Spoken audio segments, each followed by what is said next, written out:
Commissioner সাহেবের সঙ্গে আমাদের একটা অ্যাপয়েন্টমেন্ট ছিল। কমিশনার সাহেব মিটিংয়ে ছিলেন। ওনার পক্ষে এডিশনাল কমিশনার হাফিজ সাহেবের সঙ্গে আমরা দেখা করেছি, কথা বলেছি, বৈঠক করেছি। পুলিশ কিছু বলেছে আপনাদের সমাবেশে সার্বিক সহযোগিতার বিষয়ে?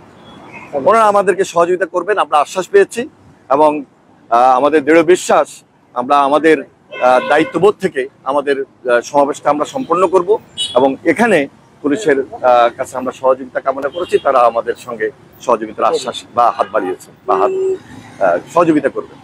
আপনারা জানেন যে আমাদের প্রাণপ্রিয় নেত্রী বিএনপি চেয়ারপারসন দেশনেত্রী বেগম খালেদা জিয়া, তিনি মিথ্যা মামলায় দীর্ঘদিন কারাগারে অন্তরীণ ছিলেন। তাকে সাজা দিয়ে এই বর্তমান সরকার, ফ্যাসিবাদী সরকার, অত্যাচার নির্যাতনের মধ্য দিয়ে কারাগারেই বন্দি রেখেছিল। আজকে তিনি অসুস্থ অবস্থায় রাজধানীর এভার কেয়ার হসপিটালে রয়েছেন।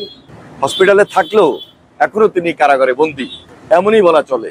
কারণ তিনি তার মতো করে চিকিৎসা নিতে পারছেন না, উন্নত চিকিৎসার জন্য দেশের বাইরেও যেতে পারছেন না।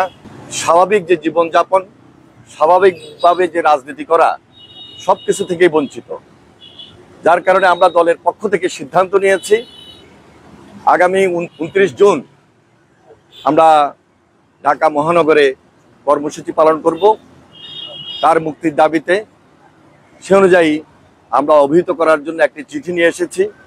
সেই চিঠি অনুযায়ী আমরা আগামী 29 জুন শনিবার বিকালবেলায় দলের কেন্দ্রীয় কার্যালয়ের সামনে এই সমাবেশ করব, এবং আমাদের দৃঢ় বিশ্বাস প্রশাসন আমাদেরকে সহযোগিতা করার আশ্বাস দিয়েছেন, এবং আমাদের দলের ঢাকা সিটিতে আশেপাশে যারা রয়েছেন সবাই সেই সভায় অংশগ্রহণ করবেন, এবং মিছিলের নগরীতে পরিণত হবে।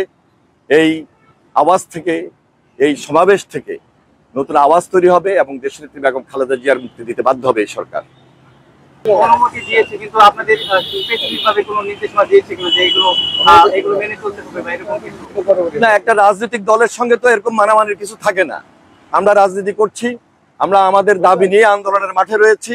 ইনশাল্লাহ আমাদের দাবি আদায় করেই আমরা ঘরে ফিরবো ইনশাল্লাহ।